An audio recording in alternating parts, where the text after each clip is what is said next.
Pertanyaan ini saya jawab dengan cara yang berbeda ya, karena saya merasa belum sanggup menjawab. Nah, bagi teman-teman mungkin yang belum familiar dengan istilah karma, saya akan coba jelaskan sedikit lebih modern ya. Jadi ada sebuah penelitian yang dilakukan oleh seseorang begitu ya, dikelompokkan dua kelompok tikus. Jadi tikus laki-laki perempuan ya, laki-laki perempuan dalam satu kelompok yang berbeda ya. Sebut saja kelompok 1, kelompok 2 ya. Kelompok 1 setiap hari diberikan parfum ya, lalu setiap parfum itu muncul dia dipukul sehingga tikus itu mengalami ketakutan. Terus itu berulang dilakukan selama 21 hari ya, sehingga setiap kali ada aroma parfum itu ditambah pukulan. Nah, pada fase berikutnya pukulannya dihilangin ya, tinggal parfumnya saja. Nah, yang mengejutkan adalah ternyata reaksinya sama ya. Setiap ada aroma parfum, tikus itu mengalami ketakutan, tikus itu mengalami stres yang luar biasa, dia mengalami ketegangan. Dan ternyata setelah diperiksa ya, di dalam darah dan di dalam selnya itu terjadi perubahan. Nah, tikus kedua di kelompok 2 diperlakukan dengan cara yang serupa, tetapi bedanya adalah setiap dia diberi parfum, dia diberi makanan.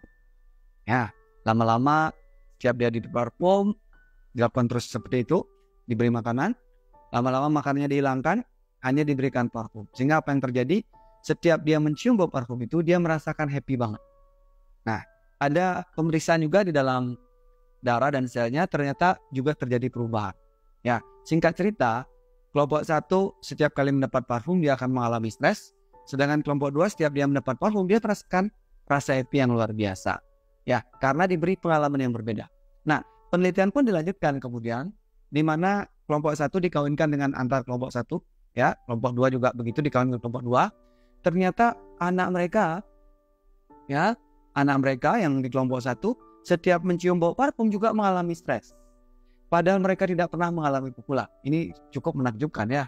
Begitu juga di kelompok 2, setiap kali beri parfum dia merasakan happy. Ya, dan ini terjadi di 4 keturunan. Artinya di keturunan kedua dikawinkan lagi, di keturunan ketiga dikawinkan lagi, sampai 4 keturunan masih sama reaksinya. Ya. Nah, artinya kalau kita bicara karma leluhur yang kita bawa di gen kita ya, karena setelah diperiksa di tikus kelompok 1 itu terjadi perubahan secara genetik. Ya, ada perubahan secara genetik yang terjadi sehingga pada akhirnya setiap kali ada parfum ya, dia mengalami stres yang luar biasa. Nah, tikus kedua, ketiga, keempat ya, di keturunan kedua, ketiga, keempat tidak pernah mengalami pukulan. Dia hanya diberi parfum, tapi stresnya sama. Sadar nggak? Anda sadar nggak ada sesuatu di situ? Ada ketidakadilan ya. Dia tidak tahu, dia tidak pernah tahu apa yang terjadi, kenapa dia takut dengan parfum. Ya, ternyata ada sesuatu yang diprint di dalam DNA-nya, di dalam gennya, sehingga dia menjadi memiliki sifat dan karakter mirip dengan leluhurnya. Artinya, kalau kita belajar dari sini, apa yang orang tua kita, kakek nenek kita alami dulu yang kita tidak tahu, bisa jadi masih terekam di dalam DNA kita sekarang. Ya, ini yang disebut dengan karma leluhur. Ya, artinya saya masih membawa gen ya yang dibuat oleh leluhur saya dulu. Entah dulu dia positif atau negatif, entah dia dulu punya keahlian tertentu, entah dia dulu punya stres tertentu, entah dia dulu punya perasaan-perasaan tertentu, karakter tertentu, positif ataupun negatif, itu terprint di dalam tubuh saya saat ini. Apa yang bisa saya lakukan dengan yang ini? Ini kan tidak adil ya. Seolah kita menerima begitu, bahwa saya sudah terjadi begini adanya.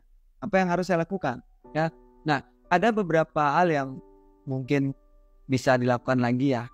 Karena selain kita sebut itu unconscious, gitu ya, tidak disadari, karena sudah diprint, terekam di dalam DNA kita, di dalam sel kita sekarang, sudah ada karakter seperti itu, ya.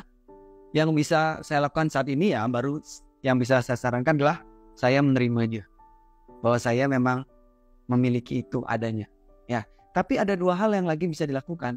Ada karma yang disebut dengan karma sekarang, di mana apa yang saya alami dari kecil sampai sekarang itu juga mungkin ada memori, mungkin ada luka yang masih saya belum rilis, masih terekam di badan saya, ada trauma, ada mungkin kecemasan, ya, ada mungkin talent yang mungkin saya sudah asah. Ya, walaupun talent itu mungkin sudah ada dalam DNA kita, tetapi ada yang terasa, ada yang tidak. Luka itu juga mungkin ada dari leluhur saya dulu, tapi ada yang trigger dan tidak. Artinya saya perlu fokus untuk bagaimana menyelesaikan karma-karma saya dari kecil. Barangkali ada sesuatu yang mungkin saya belum rilis dalam diri saya, dalam pikiran, di dalam tubuh, ya, di dalam perasaan saya saat ini, di dalam energi saya. Ya, mungkin ada rasa-rasa bersalah, rasa berdosa, mungkin ada kebencian, kemarahan, itu juga semua menimbulkan karma. Yang ini akan mempengaruhi hidup saya ke depan. Jadi karma itu mau tidak mau, percaya tidak percaya, ya, sebaiknya tidak dipercaya, ya. Sebaiknya Anda buktikan bahwa dia akan mempengaruhi hidup kita. Nah, yang ketiga adalah, jadi yang pertama itu karma leluhur, yang masa lalu, ya. Ada karma saat ini, ada lagi karma yang bisa dilakukan di masa depan. Saat ini, kalau saya sekarang melakukan sesuatu dengan sadar, ya, entah baik atau buruk gitu, ya. Tentu biasanya kalau orang bicara karma, lakukan hal baik, menimbulkan karma baik, ya. Ada yang lebih kuat lagi, yaitu tidak berkarma. Mau saya melakukan hal baik atau hal buruk, misalnya dalam konsep sosial, saya melakukannya dengan sadar. Tentu kalau kita sadar, kita tidak akan melakukan hal buruk, kan. Artinya kalau saya sadar melakukannya, tidak lagi ada karma positif ataupun karma negatif.